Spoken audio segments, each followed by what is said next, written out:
Hello's my YouTube family. There are stories that never made it to the news. Whispers buried deep and where no light reaches. Secrets too dark for the world to believe.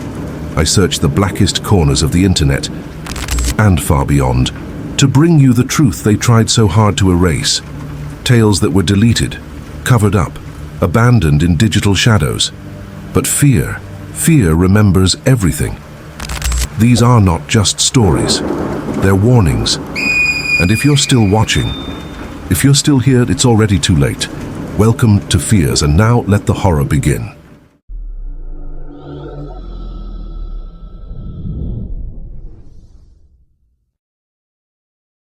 I had always been an adventurous person, a bit too trusting at times. That's what led me to make the decision to respond to a Craigslist ad that I had seen while browsing one evening. It wasn't anything unusual, just a simple listing about a used couch for sale.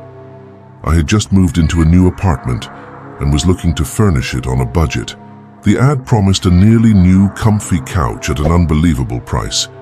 My curiosity got the best of me, and I thought, why not?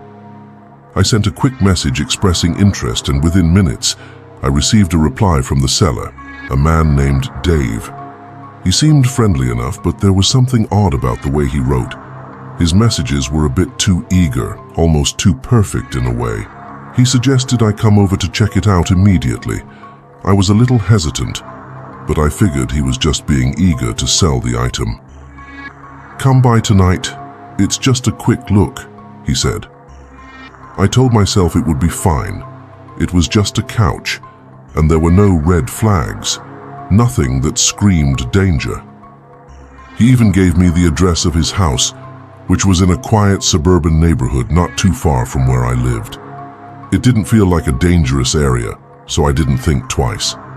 I grabbed some cash and headed out. When I arrived at his house, something about the place made my skin prickle. It looked abandoned at first glance. The yard was overgrown with weeds creeping through the cracks in the driveway. I knocked on the door, but there was no answer. I rang the doorbell, still nothing. I was starting to feel uneasy, but I had driven all this way, so I decided to call him. "Hello?" he answered, his voice sounding distant, almost like he was talking from another room. "I'm here," I said, glancing at the dark windows around me.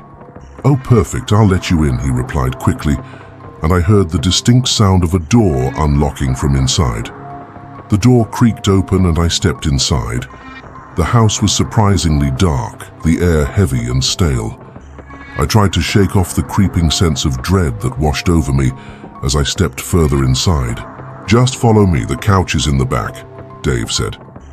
His voice didn't match the warm tone from his emails. It was deeper now, almost too casual. The hallway stretched endlessly, and I could hear the sound of creaky floorboards under my feet. I followed him down the hall, trying not to look around too much, but I couldn't help noticing the strange pictures hanging on the walls. Photographs of people I didn't recognize, some of them blurry, like they were taken hastily. As we reached the back of the house, I saw the couch. It was sitting there in a dimly lit room. It was exactly like the one in the pictures from the ad, but before I could even react, I felt it. The door slammed shut behind me. I spun around, my heart racing. Dave was standing there, blocking the exit, his face expressionless. "You're not here for a couch," he said, his tone flat. My breath caught in my throat. It took me a moment to process what he meant. My brain screamed at me to run, but I was frozen, fear gripping my every movement. "Why don't you come sit down?" he continued, his smile widening unnervingly. I had to think fast. My body screamed for me to leave, but I knew the door was locked. I was alone in a house with a man who now seemed less like a harmless seller and more like a predator. I'm not interested anymore," I stammered, backing away from him. But Dave didn't seem to care. He stepped toward me slowly, his movements almost too calm, too deliberate. The air seemed thicker, suffocating. That's when I heard it, a loud crash coming from another room. A noise that made Dave stop in his tracks, his eyes darting toward the sound. His face twisted for a moment, as though something inside him snapped. He turned back to me, his expression changing to something far darker. Without thinking, I bolted. I ran for the door, desperately trying to turn the knob. It wouldn't budge. He was right behind me now, laughing softly, almost like he was enjoying the chase. I turned, looking for any way out. My eyes landed on a window to the side of the room. It was open, just a crack.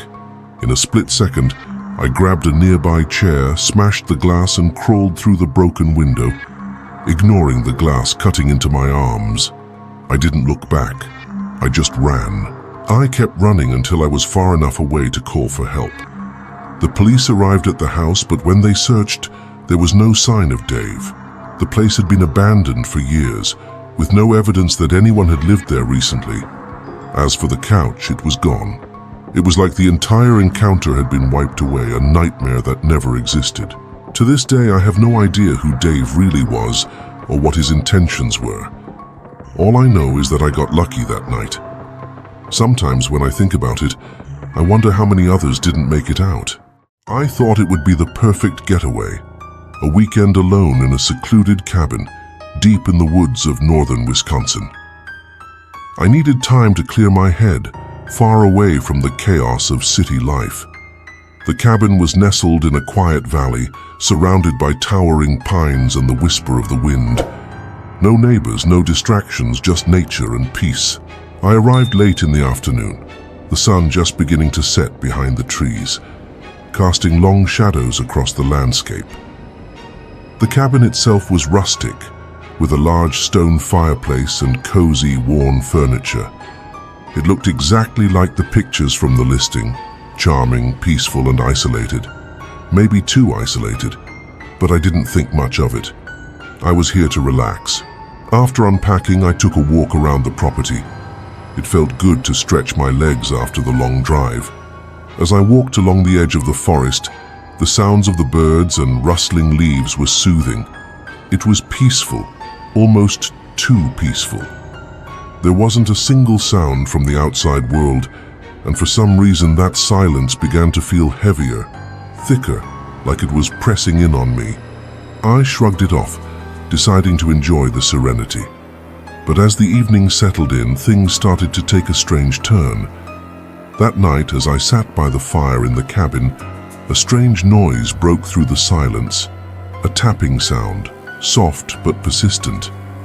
I froze, listening intently. It came from the back door just outside the kitchen. I wasn't sure what it was at first, maybe a tree branch brushing against the window or an animal.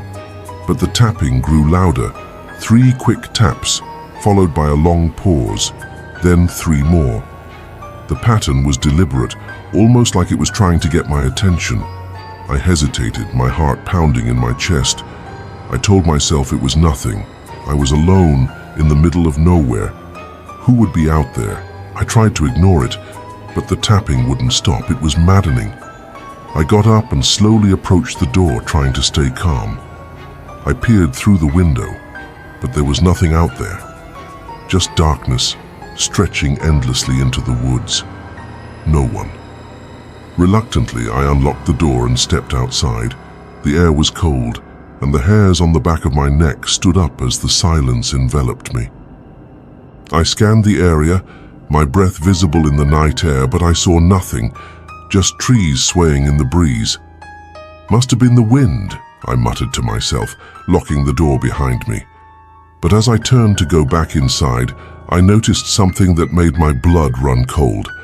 A figure standing at the edge of the trees. It was dark, impossible to make out any details, but I could sense the presence there watching me.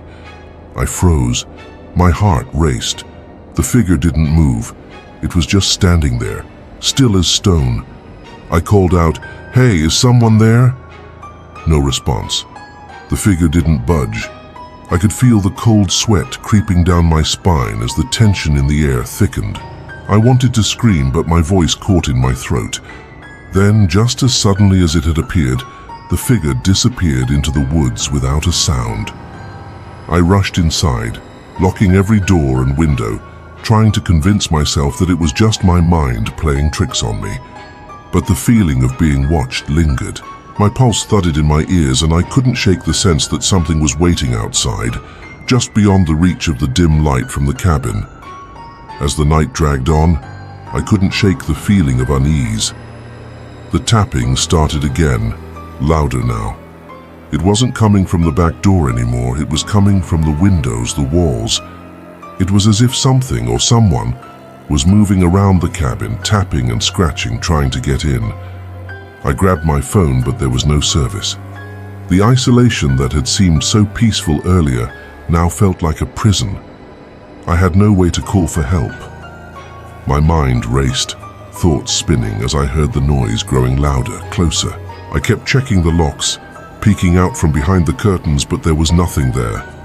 Then the lights flickered, the room went dark, and I heard a low, guttural sound coming from the walls. It was a whisper, too faint to understand, but it sent chills down my spine. I was no longer alone in that cabin. Something or someone was inside with me.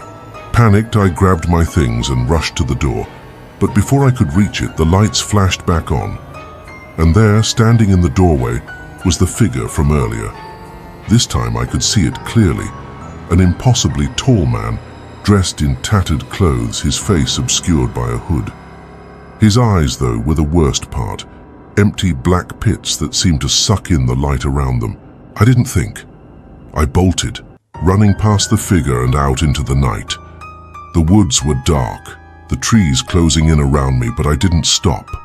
I could hear footsteps behind me, slow and deliberate, but I couldn't look back.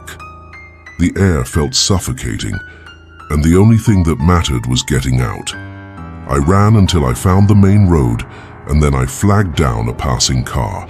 I barely remember the drive to the nearest town, just the pounding of my heart and the feeling that something was following me. I didn't tell anyone the whole story. No one would believe me. The next day, I returned to the cabin with the local sheriff to check things out. There was nothing unusual, no sign of anyone, not even a footprint in the snow. But I know what I saw, and I know what I felt. I don't know who or what was in that cabin with me, but I'm sure I'm not the first to have experienced it.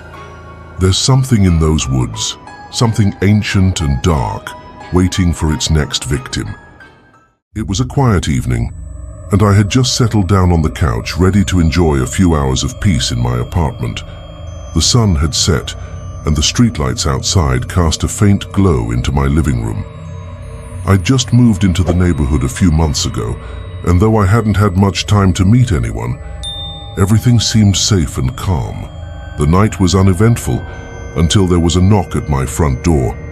It was an odd hour, around 10:30 p.m., but that wasn't what struck me as strange at first. What bothered me was the intensity of the knock. It wasn't the usual polite tap, tap, tap you get from a visitor. It was sharp, loud, almost frantic. I froze, staring at the door. My first thought was maybe it was a neighbor, but who knocks at this hour? I glanced at the peephole and saw nothing, just the dimly lit hallway outside. For a second I considered not answering. It wasn't uncommon to get weird knocks in a city like Chicago, but something felt off. I decided to open the door slightly, just enough to speak through the crack, keeping the chain lock in place. "Yes?" I asked, my voice slightly trembling as I peered through the small opening. Standing on the other side was a man, maybe in his late 30s, with a scruffy beard and worn-out clothes. His eyes were wide and his face was flushed, as if he had been running. "Please, you have to help me," he said in a rushed, breathless voice. "I'm being followed. I need to use your phone. I swear they're after me." I felt an immediate sense of unease. There was something about the man's frantic demeanor that didn't sit right. I could see the sweat dripping from his forehead, and his hands were shaking. "Who's following you?" I asked, trying to keep my voice calm. "I don't know. I think they're after me," he stammered, his eyes darting nervously down the hallway behind him. "I just need to call the police. I can't let them get me." My instincts screamed for me to shut the door, but I hesitated. Maybe he was just a person in distress, but I wasn't sure. Before I could say anything, he took a step closer, his hands reaching out toward the door. I instinctively took a step back, pulling the door slightly tighter.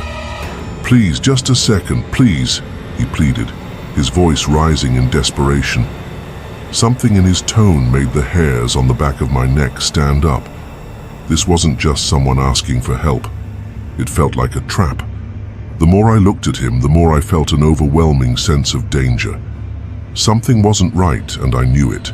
I was about to say something when I heard a faint noise from down the hall, footsteps moving closer. I quickly closed the door, locked it, and pressed my back against it. My heart was racing. The man outside started knocking again, louder this time, his voice cracking with fear. "Don't leave me out here," he shouted. "They're coming. Please open the door." I held my breath, trying to keep calm. My mind raced as I checked through the peephole again, but now there was nothing. The hallway outside was completely empty. Confused and terrified, I backed away from the door, feeling paralyzed by fear. What was happening? Was he really being followed? And if so, who were these people? I grabbed my phone, considering calling the police, but before I could dial, there was a noise that chilled me to my core. A knock on the window. I froze. My stomach twisted. I slowly turned my head, and there, standing outside my living room window, was the same man. His face was pressed against the glass, his eyes wide with terror. He mouthed something, but I couldn't make it out. I couldn't breathe. I hadn't heard him approach the window. How had he gotten there so fast? In a panic, I grabbed my phone and quickly dialed 911. I barely managed to whisper to the operator, "There's a man outside my door and my window. I don't know what's going on, but something's wrong. Please help me." As I hung up the phone, the man outside the window began banging his fists against the glass, harder and harder. His screams were muffled by the window, but I could hear the fear in his voice. And then, just as suddenly as he had appeared, he stopped. The banging stopped. The screaming stopped. I dared to approach the window, looking out into the darkness of the night. But the man was gone, vanished without a trace. The police arrived shortly after.